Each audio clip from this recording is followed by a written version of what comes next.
Hi, everyone. Welcome to my show. My name is Herman Chow.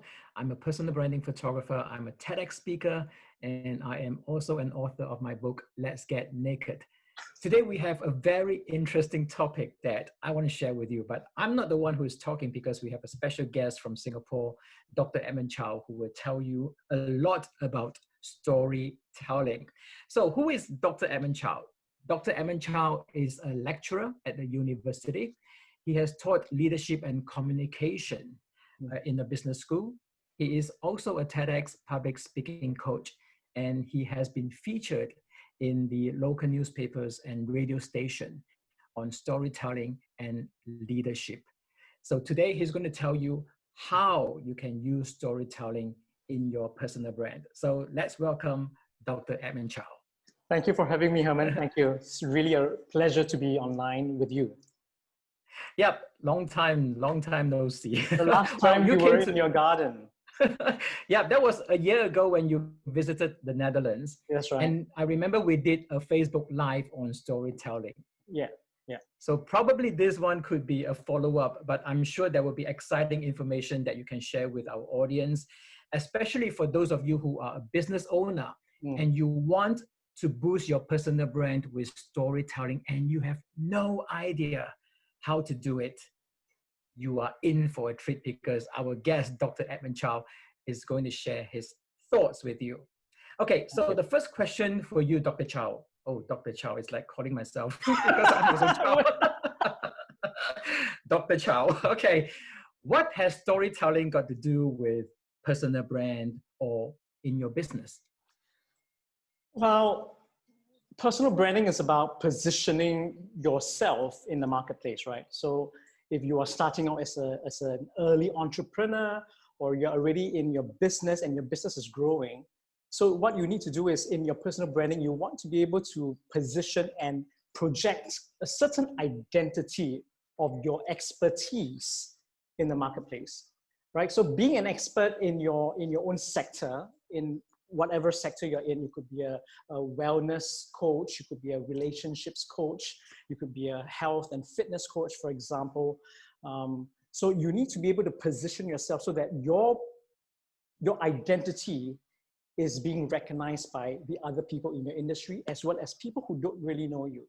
And how storytelling works is that when we tell stories, we are really identifying with a character or a story, you know? So if I were to just associate myself as being, let's say, the Superman of storytelling, right? So you don't even need to position yourself very much by saying, oh, I am an expert in this and I'm expert in that, but by articulating yourself to say that, oh, I'm the Superman of storytelling, that means I'm able to help you become more empowered in a way, right? I don't have to explain the entire story, but just using those characteristics of a character that allows you to already position yourself, right? So that is one way of looking at storytelling and entrepreneurship and personal branding.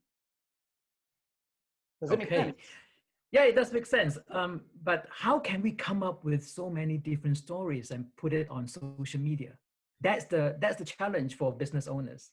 Yeah, okay, so I want to share with you, if you don't mind me sharing my screen. Yeah, sure. I would like to talk about the importance of a template, which is called the hero's journey. The hero's journey, okay, let me just share my screen right now.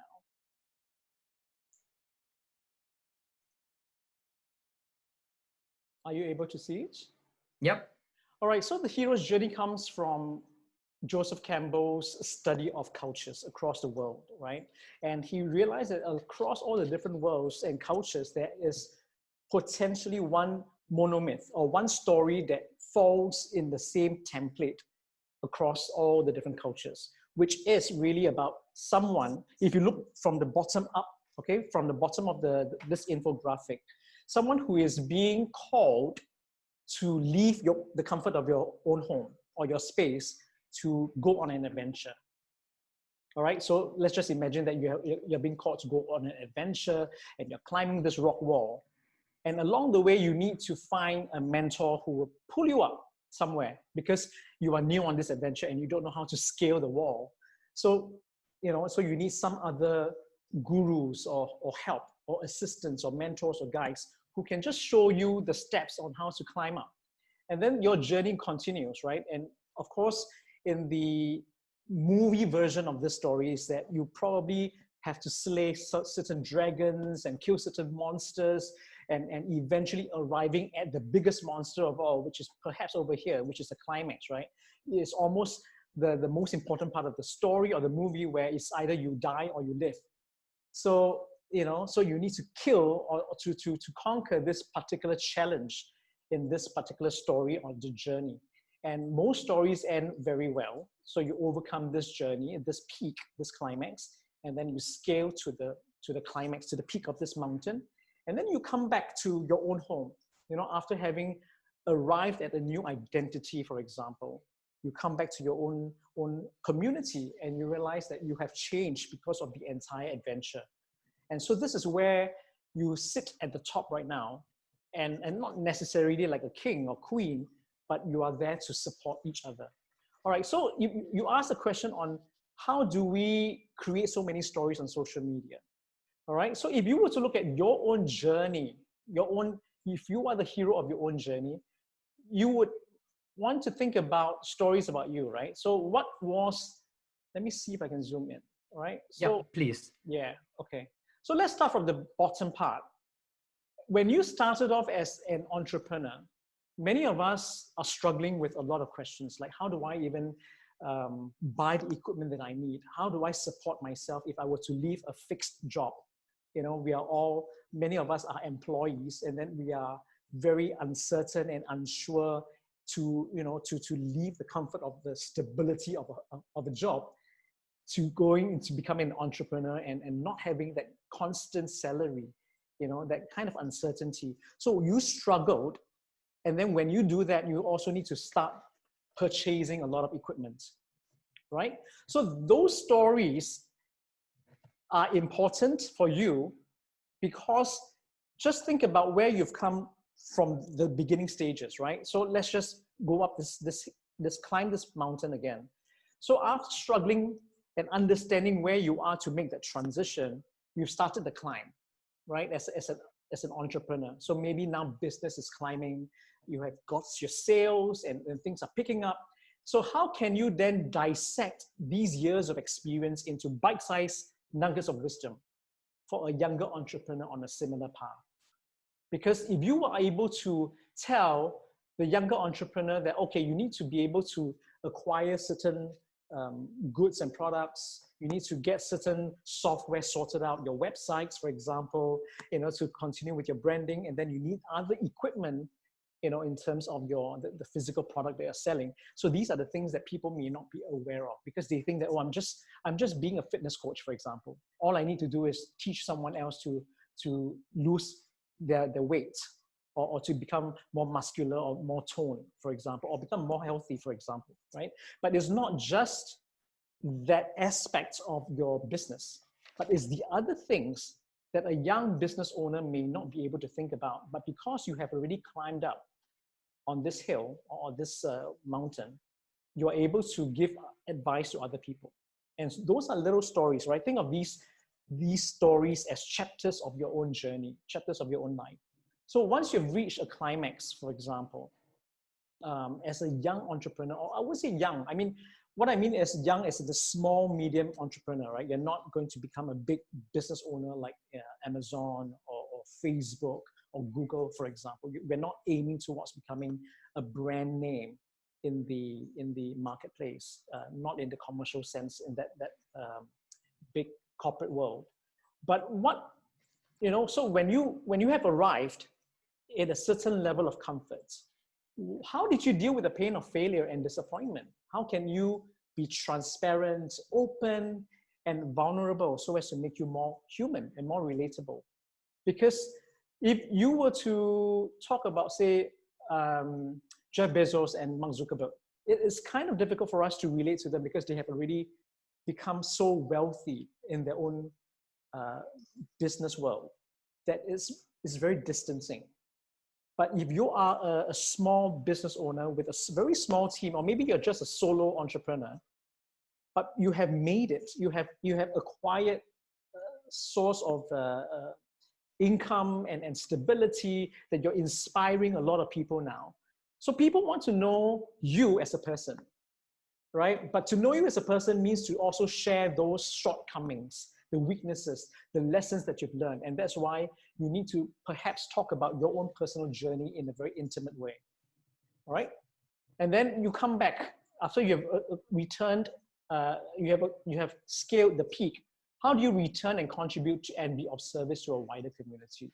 So it's pretty much the same thing. It's a cyclical process where every step of the way you can think of different stories to tell, right? Because I can now tell them about how I struggled in the beginning, and then, or I can tell them about in the middle part of my business, because it's almost identical to the cycle of the growth of your own business, right? The business becomes very small, and then slowly you start building up your own business. So that's one version of the story that we can think about, right? This is about you, but not everybody is very comfortable about positioning themselves. So you might also want to think about positioning the branding of your product.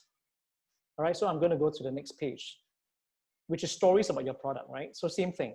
From the beginning, nobody really knows what your product is about. Let me zoom in again, right? So they're always asking for trials and tests. Can you give me a free sample, for example? So it takes a lot of effort to convert a customer from using brand A product to brand B product.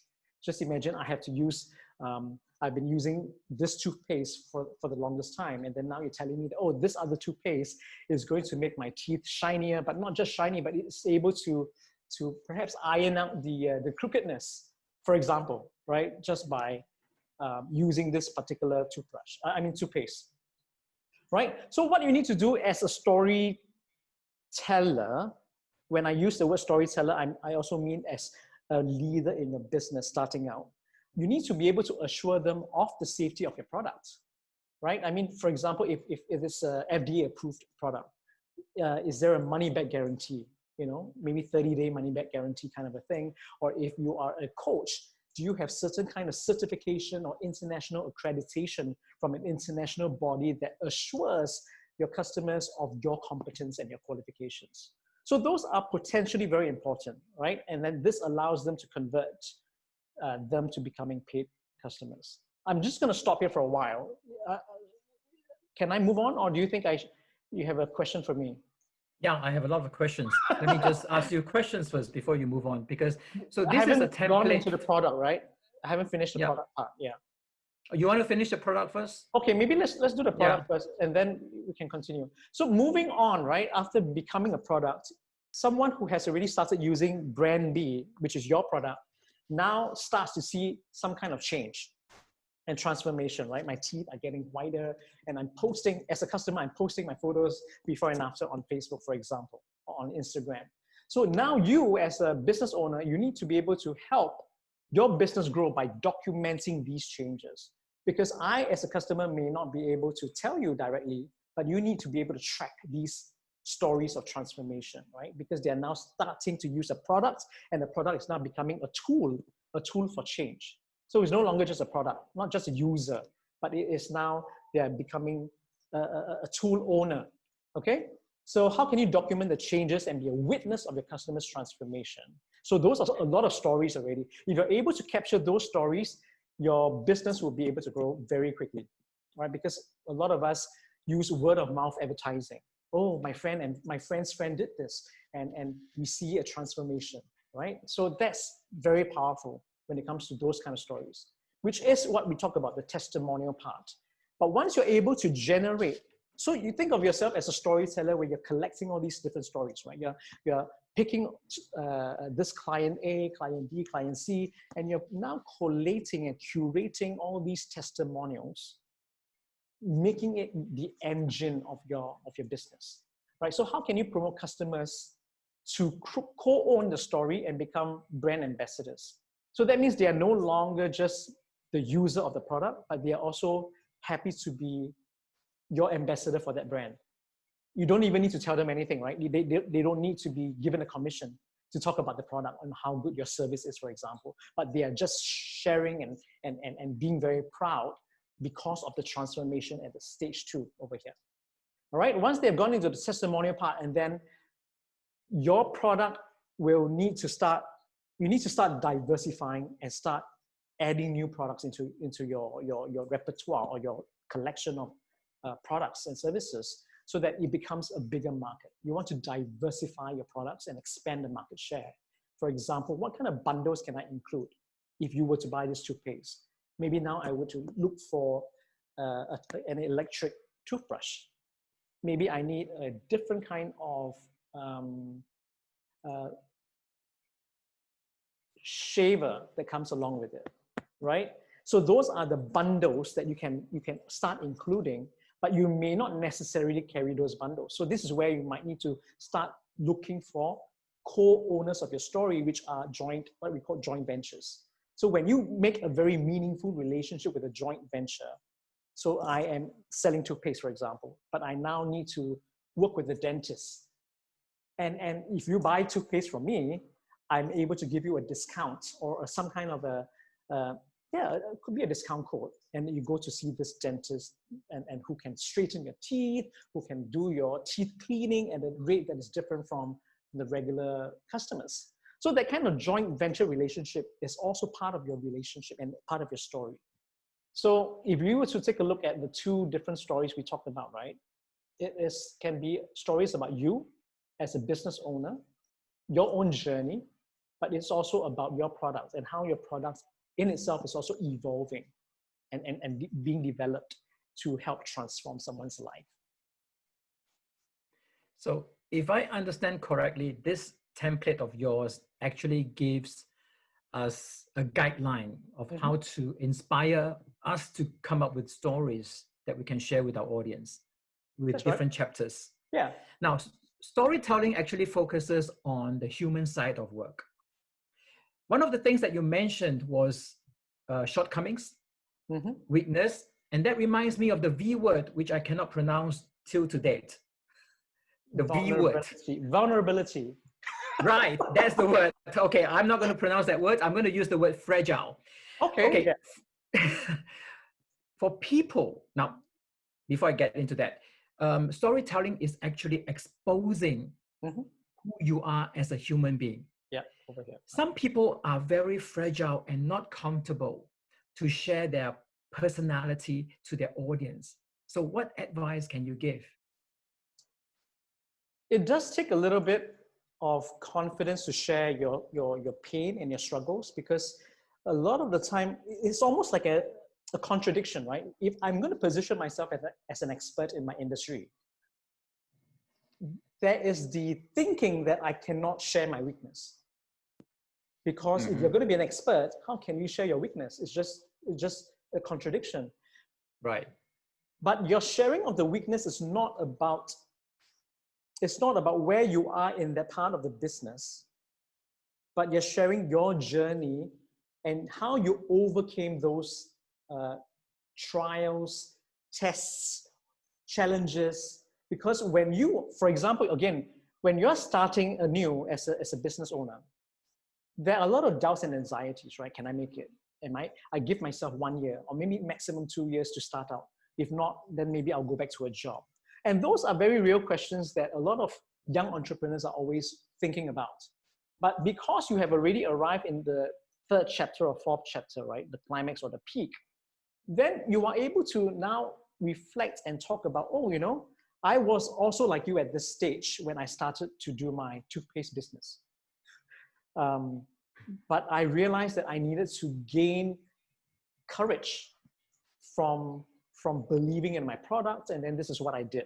And so it is important for you to dissect, like I said this, right? To dissect the years of experience. You need to be able to trace what you actually did to help someone else understand that the pain of being an entrepreneur is normal, right? But you can't ask Mark Zuckerberg, Jeff Bezos, all these other people to talk about their pain, because they are not entrepreneurs anymore. They are now corporate owners, right? Big companies. So they're not going to share with you potentially the stories of their struggles. But most of us, you know, we've also heard of Alibaba, how they started, you know, Jack Ma started from a very young living room situation. those stories, even though they have made it big, those stories are still very powerful if you were to take a look at the genesis or the starting point of where they were. Because when you start out, people will always say no to you. But what was the quality, or what was the thing that you held on to help you overcome that, the doubt, right? Because if you were to share that I'm actually feeling very vulnerable right now, because again, I want to be very clear with you right now. I'm not going to, if you are struggling, right? If you are a struggling entrepreneur, you're not going to share this part of your journey because you're still struggling, right? You're not going to talk about, oh, I've made only one sale today, but I'm going to teach you how to make more sales. So it's very contradictory. So you need to be able to climb up a few steps higher so that you can look back and say, you know, I know you're struggling to even make the first sale, and this is what I did. I'm not sure if this is relevant, but you know, when I was going through that whole period of disappointment and anxiety, you know, so then this is where you go into that vulnerable space, because when people can hear your stories of pain, they can relate to you as a business owner. And that kind of connection to you helps to position you also as an expert in your area, because it's all about empathy. When I'm not able to relate to you as an expert, you just look like a guru out there and up there, quite untouchable, quite inaccessible. But because I'm sharing the difficulties that I'm going through and the challenges I'm going through, somehow it just makes me more human. Yeah? Yep. I know that a very good story will definitely engage your audience. And it also sticks to their mind who you are as a person, as a human being. Now, one of the things that you mentioned was that most stories end very well. Well, some stories end very well and they live happily ever after, but some have tragic ending. So how do you decide which one to use? I don't think there's going to be a tragic ending, because this is your business, unless you are going into bankruptcy, and the lessons you've learned from that entire entrepreneurial journey is useful for someone else who's starting new. And then, but again, like I told you, if you're going to start out again, but you've already learned those lessons, right? So you're not starting new with no years of experiences. So the years of experiences will help you gain more confidence. And then you are now able to talk about the journey upwards. So generally, we're not going to talk about tragedies in that tragic way, but we're talking about, again, the disappointments or the failures and the lessons that you've learned along the way. Because those are, to a large extent, those become the guidelines or the signposts for someone else who may need your advice. It's almost like you're saying, you know, when I was going through this area, this whole phase of doubting myself, these are the 3 things I did. I'm going to share that with you. I will make it into an ebook and I'm going to share that with you. All right. So the 3 things that you did to overcome that problem is going to help a younger entrepreneur. So it's not about tragedies or comedies or happy endings in that sense, but it's about now looking back and tracing the steps. You said about Mark, because he owns a corporate company. He's not, well, he can share some of his experience in the past with you because he's successful already. What about for those who are starting up, just starting? Yeah. Can they share their struggle pain with their audience? Is that relevant? Yeah. Okay. So for example, right, if I'm going to be a relationship coach or a marriage counselor, I can't talk about me being a single person without having gone through the difficulties of a marriage, because then it doesn't feel right. I'm almost like faking it, right? I'm not going to fake my years of experience just to be a relationship coach. I could be a relationship coach, but I will not position myself as a marriage counselor. So that's important, because even though you are starting out, you don't have 0 years of experience. Do you know what I'm saying? So you are starting from the things that you've collected along the way, your years of experiences, to help you position yourself as someone who knows what you've done. And so now I'm going to, because of, let's say, 3 failures in marriages, and I finally found my loving partner for the rest of my life, for example. And from the first partner, I learned 3 lessons. From the second partner, I learned another 3 lessons, and the third partner, another 3 lessons. And now from the one who is my final partner, perhaps could encapsulate all the other qualities that were there, or may not, right? So you're trying to find out all those different qualities along the way, or lessons along the way, so that now when I move out of my job and say, I'm going to be a relationship coach, and these are the things I've learned from my past years of experiences in failed relationships and divorces and all the other things, right? Then people will be able to hear you out and understand that you did not just come from outer space and talk about relationships, but you need to share those failures. Because if you just say, oh, I've had 3 failed relationships, and so I'm a good counselor, that doesn't make sense as well. Because people haven't understood your story. They need to be able to hear your pain or feel your pain to be able to say, oh yeah, Herman, when you talk about, like for example, in your photography business, you position your business to say that you want to be able to capture the family, right? And to a lot of us, we don't have a lot of family portraits. And especially now, we don't have a lot of printed photographs, right? All our photos are all on digital media and on our phones. Right. So how do you then make that physical photograph relevant to me? And when you shared your story about you not having a lot of photographs with your father, that makes me think about my own relationships, right? My own family, for example, and what we do.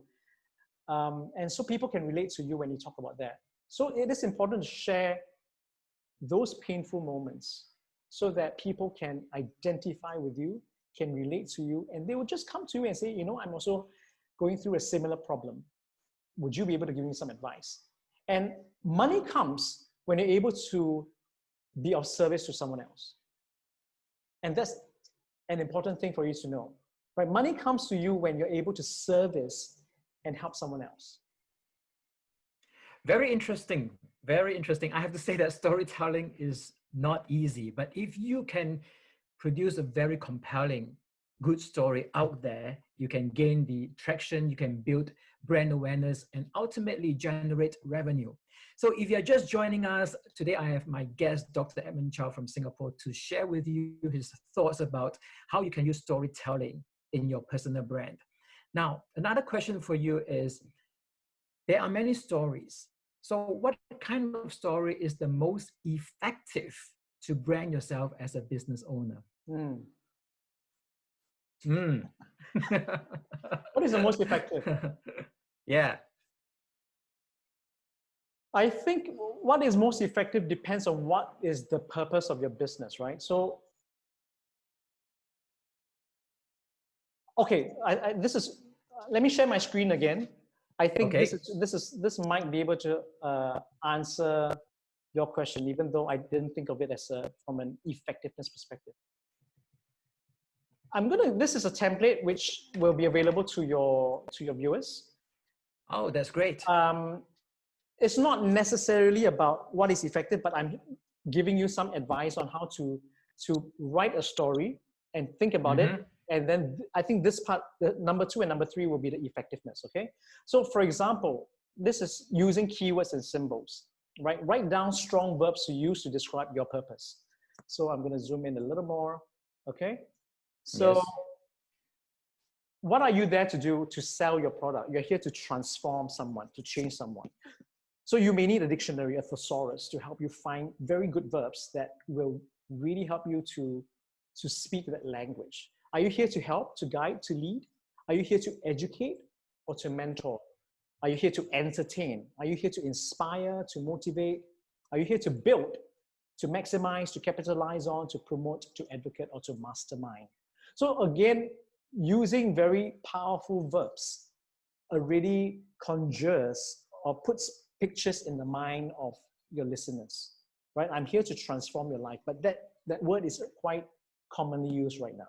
So you may need to be able to find a new verb. But transform from what to what? So this is where the comparison needs to come in, right? So in order for you to be effective, you need to know what you're changing them from and to, right? State X to state Y. For example, these are just examples, yeah? From confusion to certainty. From being unloved to being well-loved and popular. From hopelessness to empowerment. From ignorance to confidence. From being feeble and stressed to taking charge of your life. All right, so think about what you're doing for someone else's life. Because again, I may be selling you a weight loss pill, but the weight loss pill is just the tool, like we talked about, right? From the first part, it's just a product becoming a tool and then becoming an engine. But when someone really embodies that and it's part of their lifestyle, you're changing them from being a person who is not so confident to a person who is full of confidence and now being able to walk around and be so full of that assurance and confidence that they can exude a smile, or maybe to just regain that smile once more. And I think that's a very important emotional feeling that people want to have, right? So when they get your product or your service, you need to be able to transform them from state X to state Y. So think about that. And I think once you're able to understand what is the emotional conversion, then you are able to find the effectiveness of the story. Now, this one, the last one, what is effective for me, I think, is also to think of your identity as a business owner, or think of the slogan, to show your values. Again, it's not the product, it's your values. And I'm going to give an example from Batman Begins, right? Christian Bale, who played this character. And he's the character Bruce Wayne, and his butler was asking him, was basically asking him, because he disappeared for a long time. And he says, you witnessed your father's death, your parents' death and all. And what your parents did for society, because they were rich and they were able to help the poor. But Bruce Wayne says, no, this is not what is needed. And I'm going to quote you here, right? He says, people need dramatic examples to shake them out of apathy or indifference, right? Or the kind of heck care attitude. And I can't do that as Bruce Wayne. As a man, I'm flesh and blood. I can be ignored. I can be destroyed. But as a symbol, I can be incorruptible. I can be everlasting. So as Batman or as the Dark Knight, you are there to help destroy corruption. You're there to give people hope. Again, we talked about in step 2, moving from one state to another state. And in the same way, right, I've been analyzing your business as well. So this is where I think you are able to create your own identity. And I think that's very effective, right? You talked about you positioning yourself as the fairy godmother. Yeah. The fairy godmother, yeah, that's a story in itself. You don't need to go into the backstory of Cinderella. We know where that comes from. And because the fairy godmother changes Cinderella from a person, a poor little girl who is being despised by the stepsisters and the stepmother, who is, hardworking and cleaning the cellar every day and just being dirty, and also not being allowed to go out of the house and not being allowed to go to the princess ball, right? But you as a fairy godmother, you're able to move your magic wand and transform a girl who is a lonely girl, a dirty girl. When I mean dirty, I don't mean it in the any way, but to transform her from someone who was to someone who is anew, someone who is a princess, right? Someone who can become the queen of the land, for example. And that transformation became, and for customers to relate to you, right? Okay, Herman, I want to come to you to take photos because I want to see you do your magic and transform me from this to that. So that is, again, the transformation from state X to state Y. From being, I'm not really comfortable looking at the camera because, I think I had this with you. I shared with you that I have my own insecurities about my teeth. right? I say, oh, don't photograph me here because this crookedness makes me a little uncomfortable, especially when it's being projected very large in pictures. And so I have to overcome my own insecurities. But now I have to trust you as a fairy godmother to be able to take the photos to allow me to shine in my own right. But in my shining as a customer of yours, I also need to be able to embrace my own vulnerabilities, my own weaknesses, and come to an understanding that, confidence is really about, it's really about me having a lot of deep reflective work inside. And stories are able to help you get there because, again, once we understand the story of a symbol, right? A symbol is a very powerful thing. So now I'm no longer just a frail person, but I am a tree able to withstand or weather the storms of life, for example. And that in itself is a story because I'm now using metaphors to speak the language. Okay, you mentioned Batman, and you also mentioned my brand as your fairy godmother. Do we always have to use a cartoon character to represent who we are as an identity? Is that necessary? No. I mean, it's easy to use characters from stories that we identify with. So you can use fairy tales, cultural stories, biblical stories, religious stories, legends, parables, or even from movies, right? So Batman is from a comic or from a movie. So they are not necessarily cartoons. You can use people that exist in real life, who can identify, without you explaining it. Because when I can just say the fairy godmother, you don't need to do the explanation. Who's the fairy godmother, right? If I were to say I'm the Snow White, you don't have to explain who's the Snow White. I know. Or if you want to be the big bad wolf, you don't need to explain that you are the big bad wolf who potentially ate up Snow White's grandmother, or I'm the big bad wolf who went around the Three Little Pigs' house and start huffing and puffing and trying to create, causing the house to collapse. So using those famous characters allows your audience to already associate with you very quickly without you explaining. All right, but you don't have to use those. You can use, again, characters from daily life. If you want to be inspired by, say, Les Brown, a motivational speaker, and if he resembles a certain value for you, you can say, I'm the Les Brown of, okay, he's an inspirational figure for public speaking. So let's say you are the Les Brown of e-commerce. Okay. Right? So you are the person who go to, when it comes to e-commerce, and a lot of people who do e-commerce are not necessarily very good public speakers. But I'm the Les Brown of e-commerce, and people who are computer geeks can come to me and I can show you how to present your work in a way that reach out to a lot more companies, for example. Okay, so we are not really restricted to cartoon characters. We can use real people. Definitely.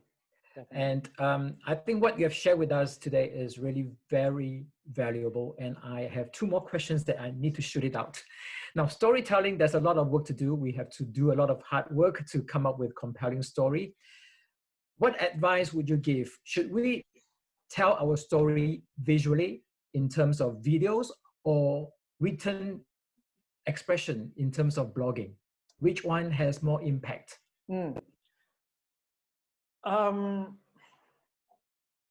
Today on social media, I think a lot of us are using videos to market ourselves. Yes. So videos and subtitles would be a good way to go forward, because if I'm in a meeting or if I'm doing some other thing, I may not turn up my volume. I may be looking at the video, but if I have the subtitles to go along with it, I can just read it without needing to hear you speak, right? Because of whatever situation, social context that I can't use the volume. So I think you need to be able to do as much as you can. There's a little bit of a sound distortion, right? Can you hear that? There's a distortion, yeah. If you could repeat that, the video part or the blogging, that would be great. So subtitles. I'm just saying that it's important for you to if you were to do video marketing, you need subtitles because not everybody uses watches the video with sound on. Yeah. But I think at the end of the day, it's really about, because I'm an educator. So a lot of us are like, we have different ways of learning or absorbing information, right? Some of us are very visual, some of us are very auditory, some of us just need to be very kinesthetic.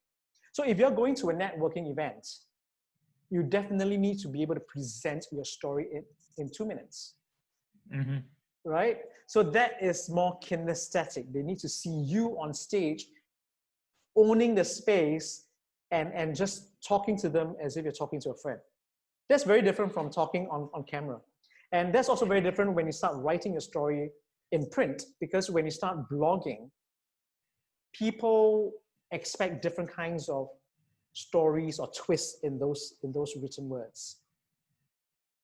So I think you need to be able to be versatile enough to move in and across different social media platforms to tell your story. And it can be the same story, it can be the same story, but told in different ways.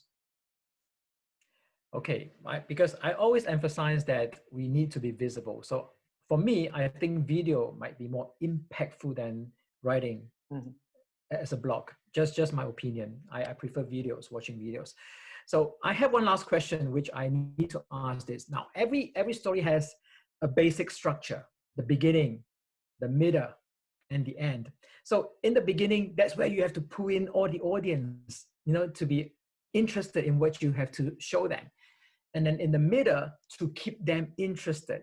And then towards the end, you have to keep them satisfied and wanting more. So when we tell a story, do we have to cover the beginning, the middle, and the end? Okay, so for example, if you're in a networking event, you only have 2 minutes. So you can't really talk about, 30 years ago, I started young without anything. I was living off someone's couch and I didn't have money. So by the time you talk about the context, you haven't even talked about your product or where you are now, because you have 2 minutes or 3 minutes. So what you want to do is you do not, because stories are so versatile, you do not need to follow the chronology of the timeline, right? So you can pick one particular episode from this, or most of the time, I would personally pick the most important climax of the story and start there. Just like when you're watching a movie, right? I don't know whether you remember watching Speed with Keanu Reeves. Keanu Reeves. That's a long time ago. But the very first scene was people, corporate people, right? Going into a lift, and you see the cameras zooming in on the people stuck, not stuck yet. They're pressing and then they're waiting for the lift to come down. And then suddenly the lift stopped. And then it just sank a few floors, and then everybody panicked. So even because when we talk about speed, we all know that it's about the moving bus that cannot be stopped, right? That's what I remember. I don't remember the lift at all.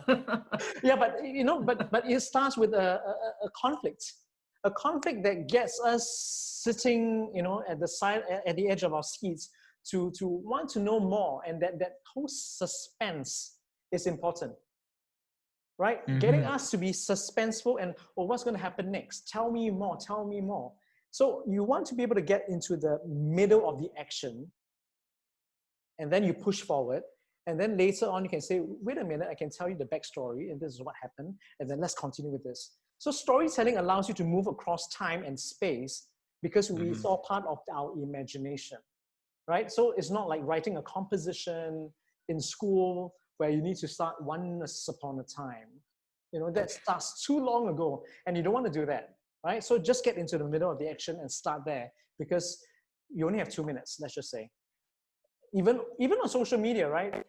If your video is, I think there's a bit of a lag. Okay. Are we back online? Okay. The connection. Yeah.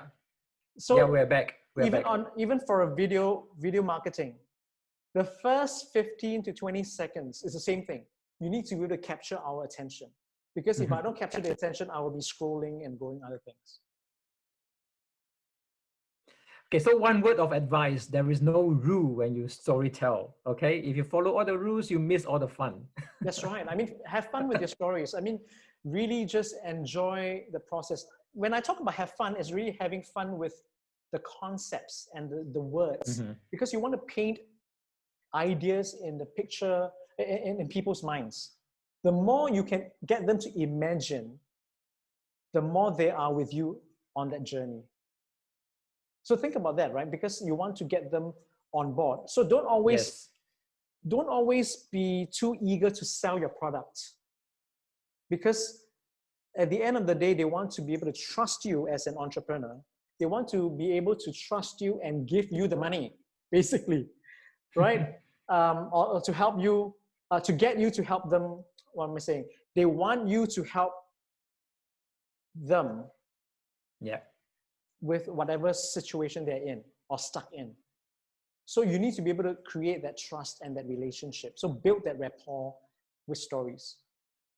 Yep. And one of the ways really to gain trust. Now, most of us are serving customers. We are serving another human being. That's right. And in business, it is just people solving another human being's problem. So our audience need to see who we are as a person. So one of the ways to gain trust is to build up your personal brand and to share stories in your brand. I think that's really, really powerful. Yeah. I think what you have covered today is really interesting. I think people have gained the benefit of it. And how can they get that template from you? Or how can they contact you if they want to talk more about storytelling or work with you? So there are, this is a free 5-page infographic. Let me just share with you what it looks like. Okay, so this is a hero's journey. Again, the 4 so-called chapters of it. Stories about you, stories about your product. This is almost like a workbook to teach you what kind of words to use. And then, I didn't talk about this. What kind of sources you can use, your experiences, your fairy tales, characters from stories, metaphors and symbols. I did talk about that, but I didn't refer to this page. Go to this page to download it, bit.ly.com/story-entrepreneur. And then you'll be asked to download it, and it will come to your inbox in the email. If you need to contact me for other workshops, you can just write to me or find me on Facebook, facebook.com/@chowcoaching, I think. You think? I think I haven't you send me a message, and I'm going to include that in the video as well. Yeah. So for people to find you easily. Yeah. Or I think they can contact you through hermanchow.com. Yeah, because I don't always go onto Facebook all the time. Yeah. So if you go to hermanchow.com, you are able to email me directly. Right. I will include all these details in the video for those of the people who want to contact you or probably talk to you or work with you. So thank you so much today for your time. Thank you for having me, Herman. Thank you very much. Insights on storytelling is so interesting. So thanks again, and best wishes to you, and we talk soon. Thank you. Stay safe. Bye. Bye.